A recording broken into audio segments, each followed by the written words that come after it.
Good afternoon everyone.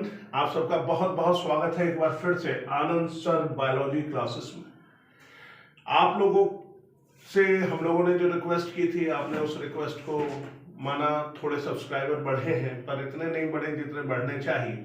तो request है कि सब्सक्राइबर बढ़ाइए जिससे कि हम लोग और मोटिवेट होकर अच्छे से अच्छा कर सके।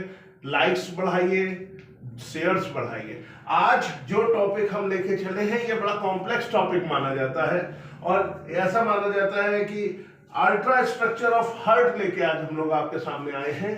ह्यूमन सर्कुलेटरी सिस्टम का एक पार्ट है ह्यूमन सर्कुलेटरी सिस्टम, जिसको ब्लड वेस्कुलर सिस्टम भी कहते हैं, उसका ये पार्ट है।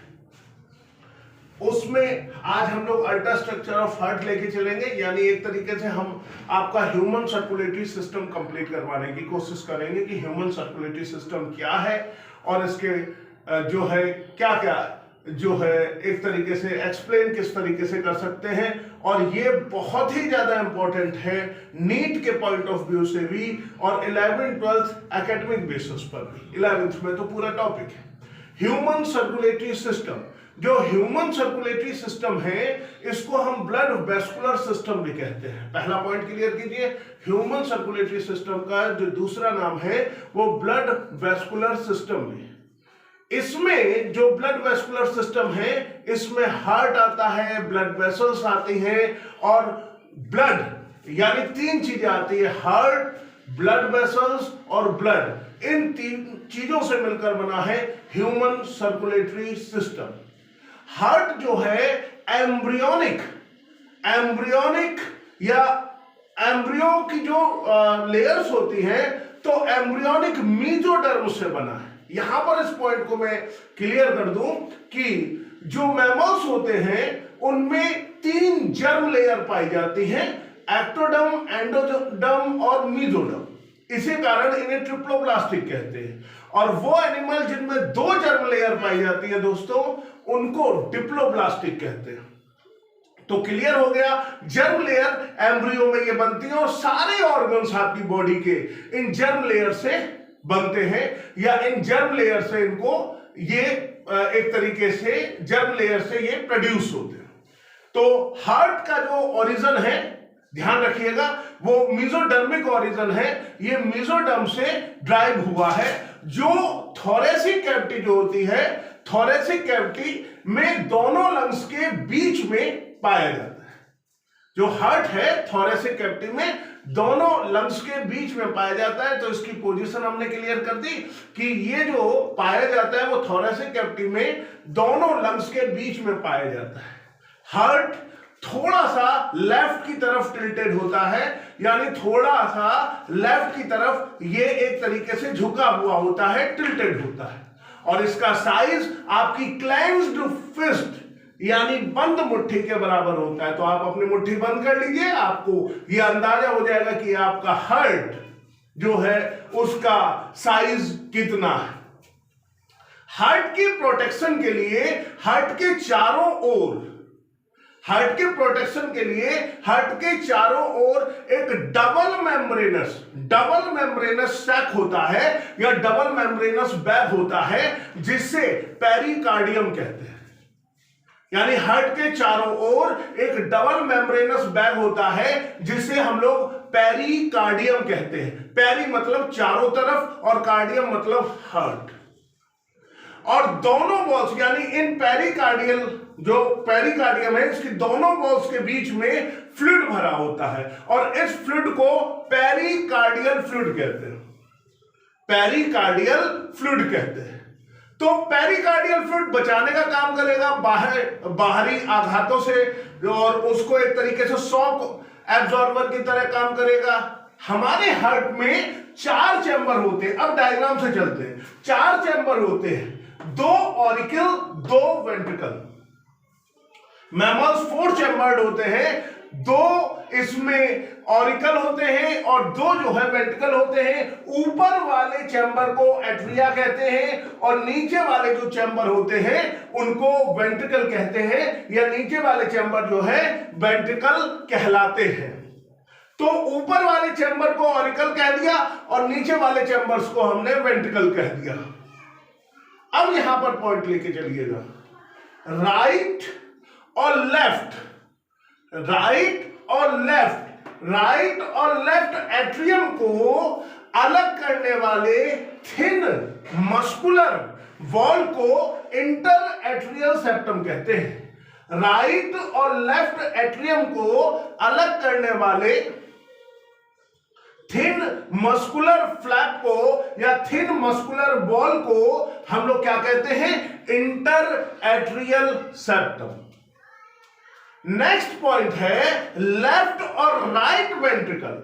लेफ्ट और राइट वेंट्रिकल को अलग करने का काम या राइट और लेफ्ट वेंट्रिकल को अलग करने का काम इंटर वेंट्रिकुलर सेप्टम करता है। इंटर वेंट्रिकुलर सेप्टम करता है, यानी राइट और लेफ्ट वेंट्रिकल को सेपरेट करने का काम इंटर वेंट्रिकुलर सेप्टम करता है। दोनों एट्रिया को अलग करने का काम इंटर एट्रियल सेप्टम, वेंट्रिकल को अलग करने का काम इंटर वेंट्रिकल सेप्टम।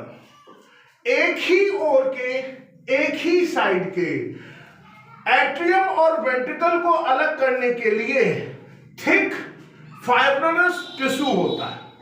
एक ही ओर के, यानी राइट एट्रियम को राइट वेंट्रिकल से और लेफ्ट एट्रियम को लेफ्ट वेंट्रिकल से अलग करने के लिए थिक फाइब्रस टिश्यू होता है। तो एक एट्रियम को वेंट्रिकल से अलग करने के लिए एट्रियो वेंट्रिकुलर सेप्टम होता है। एट्रियो वेंट्रिकुलर सेप्टम होता है। हर एक जो सेप्टा है एक ओपनिंग है जिसमें एक ही साइड के जो चैम्बर है वो कनेक्टेड होते हैं। हर एक सेप्टा ओपनिंग है जिसमें एक साइड के चैम्बर जो है वो एक तरीके से कनेक्टेड होते हैं। अब देखिएगा किससे क्या है। राइट एट्रियम और राइट वेंट्रिकल के बीच में, राइट एट्रियम और राइट वेंट्रिकल के बीच में एक बॉल्व होता है जिसे हम लोग ट्राइकस्पिड बॉल्व कहते हैं। राइट एट्रियम और राइट वेंट्रिकल के बीच में एक बॉल्व होता है जिसे हम ट्राइकस्पिड बॉल्व कहते हैं। ट्राई का मतलब तीन, इसमें तीन फ्लैप होते हैं तो ट्राइकस्पिड इसको बॉल्व कहते हैं। और लेफ्ट एट्रियम और लेफ्ट वेंट्रिकल के बीच में, लेफ्ट एट्रियम और लेफ्ट वेंट्रिकल के बीच में बाइकस्पिड बॉल्व होता है जिसका दूसरा नाम मिट्रल बॉल्व है, जिसका दूसरा नाम मिट्रल बॉल्व है। तो देखिए, दोबारा देखिए, राइट ऑरिकल और लेफ्ट वेंट्रिकल के बीच में ट्राइकस्पिड बॉल्व और लेफ्ट ऑरिकल और लेफ्ट वेंट्रिकल के बीच में जो है आपका मिट्रल बॉल्व या बाइकस्पिड बॉल्व। राइट वेंट्रिकल, देखिए ध्यान से समझिएगा, राइट वेंट्रिकल में पल्मोनरी आर्टरी में खुलती है, यानी जो राइट वेंट्रिकल है उसमें पल्मोनरी आर्टरी खुलती है और लेफ्ट वेंट्रिकल एओर्टा में खुलता है। राइट वेंट्रिकल में पल्मोनरी आर्टरी खुलती है, पल्मोनरी आर्टरी खुलती है और जो लेफ्ट है, जो लेफ्ट वेंट्रिकल है वो एओर्टा में खुलता है। दोबारा देख लीजिए, राइट वेंट्रिकल, जो राइट वेंट्रिकल है पल्मोनरी आर्टरी में खुलती है और लेफ्ट वेंट्रिकल जो है, लेफ्ट वेंट्रिकल दिखाया गया है एरो से, ये एओर्टा में खुलता है। पल्मोनरी आर्टरी, एओर्टा दोनों की ओपनिंग, पल्मोनरी आर्टरी और एओर्टा दोनों की जो ओपनिंग है वो सेमी ल्यूनर बॉल्व से प्रोटेक्टेड होती है। तो सेमी का मतलब होता है हाफ और जो ल्यूनर वर्ड है वो उसका मतलब होता है चंद्राकार। तो सेमी का मतलब होता है हाफ और जो ल्यूनर वर्ड है उसका मतलब है चंद्राकार। तो हार्ट में पाए जाने वाले बॉल्व्स के कारण जो ब्लड है वो एक ही डायरेक्शन में फ्लो करता है। ये जो बॉल्व है ये डीऑक्सीजनेटेड ब्लड को ऑक्सीजनेटेड ब्लड से मिलने से रोकते हैं। तो हार्ट में पाए जाने वाले बॉल्व के कारण जो ब्लड है एक ही डायरेक्शन में फ्लो करेगा, यानी आर्टरिया से वेंट्रिकल में और पल्मोनरी आर्टरी या एओर्टा में जो है वो फ्लो करता है। एक बार फिर से देख लीजिए, एक ही डायरेक्शन में फ्लो करेगा बॉल्स के कारण, आर्टरिया से वेंट्रिकल में और वेंट्रिकल से पल्मोनरी आर्टरी या एओर्टा में। ये इस वीडियो का फर्स्ट पार्ट था जो हम आप लोगों के सामने लेके आए। इसका एक पार्ट और बनेगा जिसमें जो आपका ब्लड सर्कुलेटरी सिस्टम है या वेस्कुलर सिस्टम है या हार्ट का अल्ट्रा स्ट्रक्चर जो है वो कंप्लीट होगा। Thank you so much.